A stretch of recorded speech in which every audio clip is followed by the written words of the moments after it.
From now on, this place is mine. And frankly, this business needs real leadership, not emotional women trying to play boss. Mason's voice cut through the morning staff meeting like a blade, his chest puffed out with newfound authority. I sat there, watching my brother deliver his first speech as owner of McKay's Southern Kitchen, the restaurant I'd poured 12 years of my life into. My name is Sabrina McKay. I'm 36 years old, and until that moment, I thought I understood what betrayal felt like. I was wrong. The sting of his words wasn't just about gender. It was about erasing everything I'd built, every late night I'd spent perfecting recipes, every customer relationship I'd nurtured, every financial crisis I'd navigated while he was out charming investors and taking credit. I looked around the table at the faces I'd worked alongside for years. Jennifer, our head server, stared at her hands. Carlos, our line cook, shifted uncomfortably. Even Sweet Bethany from the pastry station looked like she wanted to disappear. They all knew who really ran this place, who created the signature dishes that kept customers coming back, who balanced the books and managed the suppliers. "Any questions?" Mason asked, his smug smile making my stomach turn. The silence stretched thick and uncomfortable. I could feel everyone waiting for my reaction, expecting me to fight back, to defend my territory. Instead, I stood up slowly, my chair scraping against the worn wooden floor. "Congratulations on your promotion," I said, my voice steady and calm. The words carried no sarcasm, no anger, just cold professionalism. Mason's smile faltered slightly, as if he'd been expecting a different response. I walked toward the door, my footsteps echoing in the sudden quiet. Behind me, I heard Mason clear his throat, trying to regain his momentum. "Well then, let's talk about the changes we'll be implementing immediately." But I was already gone, pushing through the kitchen doors one last time. The familiar smells of cornbread and collard greens that had once felt like home now seemed like ghosts of what used to be. I grabbed my purse from the office, my former office, and walked out the back door without looking back. The Charleston morning air hit my face, warm and humid even at 9 a.m. I sat in my car for a moment, hands gripping the steering wheel. Mason thought he'd won something today. He thought he'd finally put me in my place, claimed what he believed was rightfully his as the eldest son. What he didn't realize was that he'd just made the biggest mistake of his life. I pulled out my phone and scrolled to a contact I'd been avoiding calling for weeks. "Hello, Mr. Patterson. It's Sabrina McKay. I'm ready to sign that lease." Growing up in the McKay family meant understanding your place in the hierarchy. My father, Thomas McKay, had built our restaurant from nothing in 1987, transforming a tired diner into Charleston's beloved McKay's Southern Kitchen. My mother, Patricia, worked beside him for 30 years, managing front-of-house operations with grace and warmth that kept customers returning generation after generation. Mason, being 3 years older and the only son, was always positioned as the heir apparent. Even as children, he got the choice cuts at dinner while I helped clear plates. When we both started working at the restaurant as teenagers, he was introduced to customers as the future owner, while I was simply Thomas's daughter who helps out. But helping out became my life's work. After college, while Mason bounced between sales jobs and entrepreneurial ventures that never quite took off, I moved back home and threw myself into the restaurant. I wasn't officially management, but somehow every crisis landed on my desk. When suppliers needed paying, they called me. When the health inspector showed up unexpectedly, I handled the walkthrough. When customers complained about service or praised a new dish, they asked for me specifically. I spent 5 years learning every aspect of the business. I modernized our inventory system, negotiated better contracts with local farmers, and created 3 of our most popular menu items, including the bourbon peach cobbler that food bloggers drove from Atlanta to try. I worked 60-hour weeks without complaint, skipping family vacations and social events because someone needed to mind the restaurant. Mason, meanwhile, had discovered his talent for schmoozing. He'd breeze in during busy Friday nights, work the dining room like a politician, and leave with phone numbers from potential investors or local business owners. Our parents loved watching him network, convinced his charm would take the restaurant to the next level. "Sabrina's the detail person," my mother would say fondly. "But Mason has vision." The irony wasn't lost on me. My vision had increased our revenue by 30% over 3 years. My details kept us profitable when other family restaurants in the area were closing. But Mason's charisma made him the natural choice for leadership in our parents' eyes. 2 months ago, when Dad announced his retirement plans, I'd foolishly hoped my years of dedication would finally be recognized. Instead, he called a family meeting to discuss transitioning ownership to Mason. I sat there, watching my brother nod seriously as if he'd been preparing for this moment his entire life, rather than showing up sporadically to glad-hand customers.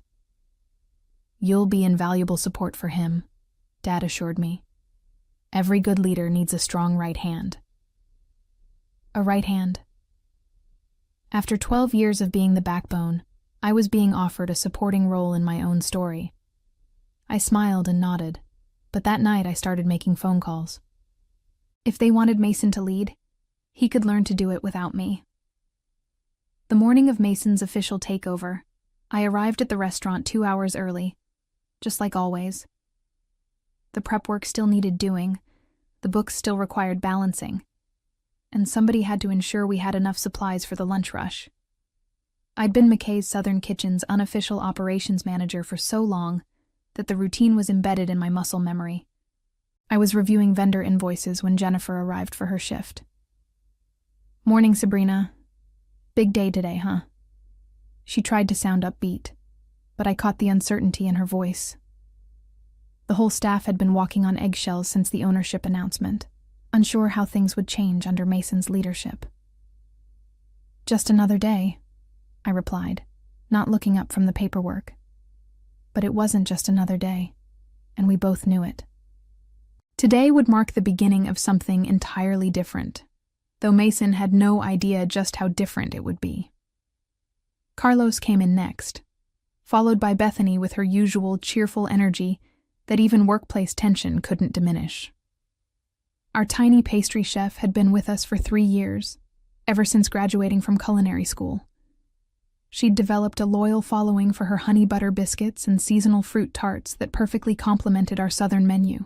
"Is Mr. Mason here yet?" she asked, tying her apron strings. "He'll be here for the staff meeting at 9, I said. "You should probably know—" I stopped myself. Whatever I was about to say wouldn't help anyone. These people needed their jobs, and warning them about Mason's management style would only create problems they couldn't solve. At exactly 9 a.m., Mason strode through the front door, wearing a new button-down shirt and slacks, instead of his usual jeans. He'd clearly dressed the part of restaurant owner, right down to the expensive watch I'd never seen before. Behind him trailed our parents, both beaming with pride at their son's big moment. "Everyone to the dining room," Mason announced, his voice carrying new authority. We gathered around the large round table near the kitchen, the same spot where we'd held countless staff meetings over the years. But this felt different. Formal and uncomfortable in a way our workplace had never been. Dad made a short speech about family legacy and new leadership, then handed Mason a set of keys with ceremonial flourish. Mom dabbed at her eyes with a tissue. Mason accepted the keys like he was receiving a crown, then launched into his vision for the restaurant's future. That's when he delivered his crushing blow about emotional women and real leadership. That's when 12 years of my life were dismissed with a few careless words. That's when I realized that staying would mean watching everything I'd built be claimed by someone who'd never earned the right to own it. So I stood up, congratulated him with perfect composure, and walked away from the only professional home I'd ever known. But I wasn't walking away empty-handed. I was walking towards something bigger. The drive downtown to Patterson Properties took 15 minutes, but it felt like crossing into another lifetime. 3 weeks earlier, I'd toured the empty storefront on King Street, purely as a fantasy, a what-if exercise to help me cope with the frustration of watching Mason coast on my achievements. The space was smaller than McKay's Southern Kitchen, with exposed brick walls and floor-to-ceiling windows that flooded the interior with natural light. "Still interested?" Mr. Patterson asked when I called him from the restaurant parking lot. "More than ever," I replied, surprising myself with how certain I sounded. "Can you be here in an hour? I've got another party looking at it this afternoon." I'd been preparing for this moment without fully admitting it to myself. For weeks, I'd been quietly documenting everything. Supplier contracts, customer preferences, recipe modifications I'd made over the years. I'd even taken photos of our most popular plating presentations, telling myself it was just for my personal portfolio. The truth was, some part of me had been planning an exit strategy since the day Dad announced Mason's promotion. The storefront was exactly as I remembered it, rough around the edges but full of potential. The previous tenant had been a boutique that never quite found its audience, leaving behind elegant lighting fixtures and a half-finished kitchen that could be modified for a smaller operation. "What kind of timeline are you thinking?"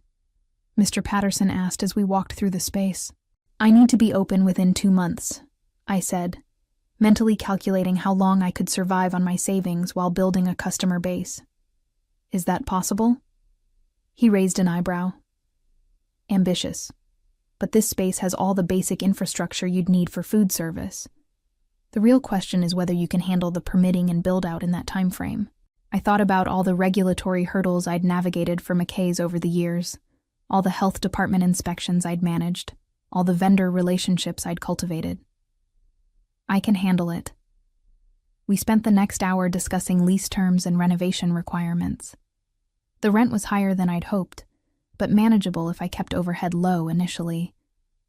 I'd have to be chef, manager, and marketing department all in one, at least until revenue could support additional staff. Walking back to my car, I felt a strange mix of terror and exhilaration. I was about to bet everything on my belief that customers would follow quality food and genuine hospitality, regardless of the McKay family name. It was the biggest risk I'd ever taken, but it felt more honest than staying to watch Mason destroy what I'd spent 12 years building. My phone buzzed with a text from Jennifer. "Are you okay? Mason's asking where you went." I stared at the message for a long moment, then typed back, "I'm fine. Take care of yourself."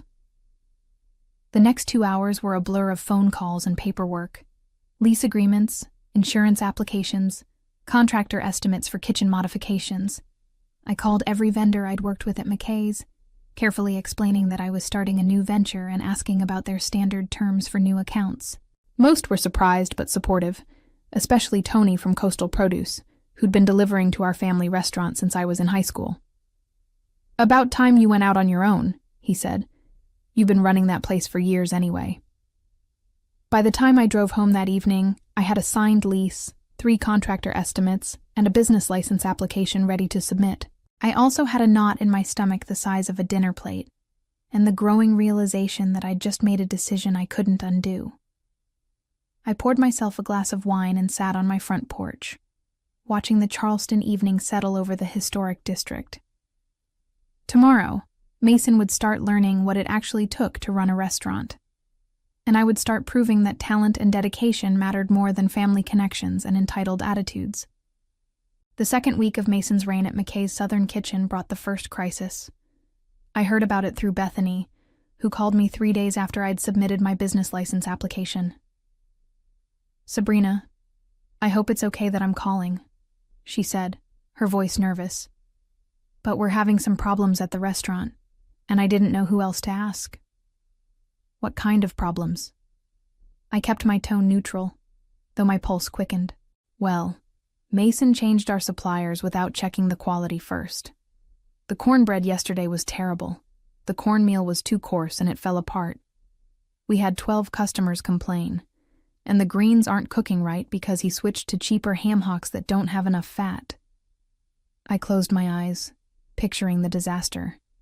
Our cornbread recipe was legendary in Charleston, passed down from my grandmother and perfected through decades of trial and error. The specific cornmeal blend came from a mill in South Carolina that cost more than generic brands, but produced the silky texture our customers expected. "What did he say when you brought it up?" He told me to stop questioning his decisions and figure out how to make it work. Jennifer tried to explain that customers were asking for their money back, but he said people complain about everything, and we shouldn't cater to whiners. My stomach clenched. Those whiners were loyal customers who'd been eating our cornbread for years. They knew the difference between the real thing and a cheap substitute. "I'm sorry you're dealing with this," I said carefully. "But Mason's in charge now. He'll have to learn through experience." "That's just it," Bethany continued. "I don't think he wants to learn. He keeps saying the old ways were inefficient and that customers won't notice small changes if we market properly. Yesterday, he hired some marketing consultant who wants to rebrand us as upscale casual and add items like quinoa salads to the menu." Quinoa salads? At a traditional Southern restaurant that built its reputation on authentic comfort food. I had to admire Mason's ability to miss the point so completely. "Bethany, can I ask you something? Are you happy working there?" The pause told me everything I needed to know. "I love cooking," she said finally, "and I love the regulars who've become like family. But it's getting hard to take pride in what we're serving when Mason won't listen to anyone who's actually worked in the kitchen." "I understand," I said. "And if you ever want to talk about other opportunities, I'm always here." After we hung up, I sat staring at my laptop screen, where I'd been working on menu concepts for my new restaurant. I'd planned to start small and simple, focusing on a few signature dishes done exceptionally well. But if Mason was already alienating customers and staff, maybe I could move faster than I'd originally planned. I called Carlos next, then Jennifer. Both conversations followed the same pattern: frustration with Mason's changes, concern about declining food quality, and careful questions about what I was planning for my new venture. I didn't recruit anyone directly, but I made it clear that talented people would always have a place with me. By the end of the week, I had 3 staff members asking detailed questions about my timeline. More importantly, I had a clear picture of how quickly McKay's Southern Kitchen was losing its way under Mason's leadership. He was changing everything that made us special while ignoring the operational expertise that kept us running smoothly. It was exactly the opening I needed, though I felt a pang of sadness watching my family's restaurant stumble. This wasn't how I'd wanted things to go. But Mason had chosen his path when he dismissed my contributions so callously. Now, I would show him what real leadership looked like. 3 weeks into my new venture, I received a call that changed everything. I was standing in my future restaurant, watching contractors install new equipment, when my phone rang with an unfamiliar number. "Miss McKay? This is Dr. Patricia Hendricks from the Charleston Food Network Association. I hope I'm not catching you at a bad time." The Charleston Food Network Association was a prestigious group of local chefs, restaurateurs, and food writers who promoted the city's culinary scene. Getting their attention usually took years of established success. "Not at all, Dr. Hendricks. How can I help you?" "I've been hearing some interesting things about your new restaurant project. Word travels fast in our community, especially when someone with your reputation decides to strike out on their own." My reputation. I'd never thought of myself as having a reputation beyond the walls of McKay's Southern Kitchen, but Charleston's food scene was smaller and more interconnected than I'd realized. "Several of our members have mentioned their experiences at McKay's over the years," she continued. "Consistently, they've noted the exceptional quality of certain dishes and the operational excellence that kept the restaurant running smoothly. Many assumed you were the executive chef, given the caliber of the food." "I was the operations manager," I said, choosing my words carefully. "But I did develop several menu items and oversee quality control." "Ah, that explains a lot. The reason I'm calling is that we have an opening in our autumn showcase event. It's typically reserved for established restaurants, but we occasionally invite promising new ventures to participate. Would you be interested in representing your new establishment?" My heart hammered against my ribs. The Autumn Showcase was Charleston's premier food event, attended by food critics, tourism officials, and culinary enthusiasts from across the Southeast. Restaurants that participated often saw their reservations booked solid for months afterward. "I'd be honored," I managed. But I should mention that we're still in the build-out phase. We haven't even had our soft opening yet. When are you planning to open? I did quick mental calculations. The contractors promised to finish kitchen installations by the following week. I'd need at least 2 weeks for staff training and recipe testing. 6 weeks from now, if everything goes according to schedule. Perfect. The showcase is 8 weeks out, which gives you time to work out any opening issues. I'll email you the details and vendor information. After she hung up, I stood in my empty dining room, barely believing what had just happened. Someone had recommended me for Charleston's most important food event based solely on my work at McKay's. Someone had noticed that the quality they associated with our family restaurant came from my efforts, not Mason's charm. I called my contractor immediately.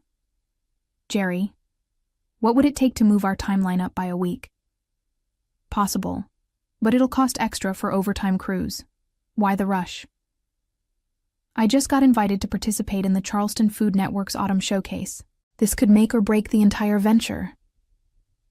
In that case, let's make it happen. When do you need to be serving customers? 5 weeks from today. Jerry whistled low. You're cutting it close, but I like your confidence. Let me make some calls. As I drove home that evening, I realized that everything was accelerating beyond my original plans. I'd hoped to build slowly, establish a local following, and gradually grow the business. Instead, I was about to launch directly into Charleston's culinary spotlight. But maybe that was exactly what I needed. Mason had dismissed me as an emotional woman playing boss. In 5 weeks, I'd be serving food to some of the most discerning palates in the Southeast, representing everything I'd learned about hospitality and excellence over 12 years. Let him try to explain that away to our parents. McKay's Table opened on a humid Thursday morning in October, with no fanfare and no advertising budget. I'd chosen the name carefully, keeping the family connection while making it clear this was my establishment. The soft opening was intentionally quiet, just a few dozen customers who'd heard through word of mouth. Jennifer, Carlos, and Bethany had all given their notice at McKay's Southern Kitchen the previous week, timing their departures to coincide with my opening. I hadn't asked them to leave their jobs, but I'd made it clear that talented people would always have opportunities with me. They'd made their own decisions about where they wanted to build their careers. Our first customer was Mrs. Eleanor Davidson, an 82-year-old widow who'd been eating lunch at McKay's Southern Kitchen every Tuesday for 15 years. She'd heard about my new place through Jennifer and wanted to see if I'd maintained the quality she remembered. Honey, I sure have missed your cornbread, she said, settling into one of our mismatched chairs. That new boy at your daddy's place just doesn't understand what makes food special. I served her our signature dish, pan-fried chicken with bourbon glaze, accompanied by cornbread made from the same mill I'd used for years, and greens slow-cooked with proper country ham. Her face lit up with the first bite. This is it, she declared. This is what I've been missing. Word spread through Charleston's network of food lovers faster than I dared hope. By Friday evening, we had a waiting list. By the following Tuesday, Mrs. Davidson had brought 3 friends. Carlos reported that customers were asking specifically for dishes I'd created at McKay's: the bourbon peach cobbler, the honey-glazed carrots, the cornbread that had become legendary among locals. They keep saying the food tastes different at the old place, Jennifer told me during our Friday lunch rush. Less soul, more corporate. I nodded but didn't respond.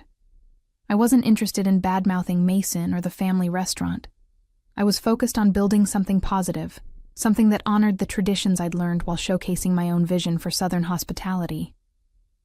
The Charleston Food Network's Autumn Showcase arrived like a hurricane of opportunity and terror.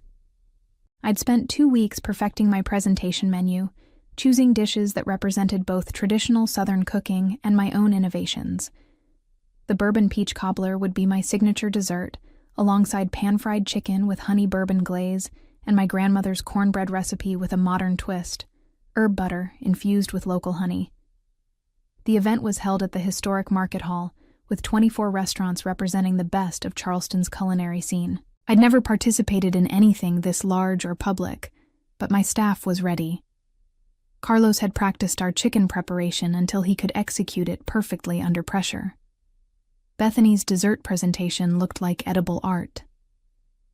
Jennifer moved through the crowd with natural grace, explaining our dishes to curious attendees. Dr. Hendricks found me during the evening rush, watching as food critics and local celebrities sampled our offerings. Miss McKay, I have to tell you, your booth has generated more positive comments than any newcomer in the showcase's history. Really? I tried to keep the excitement out of my voice. The food speaks for itself, but people are also talking about the story.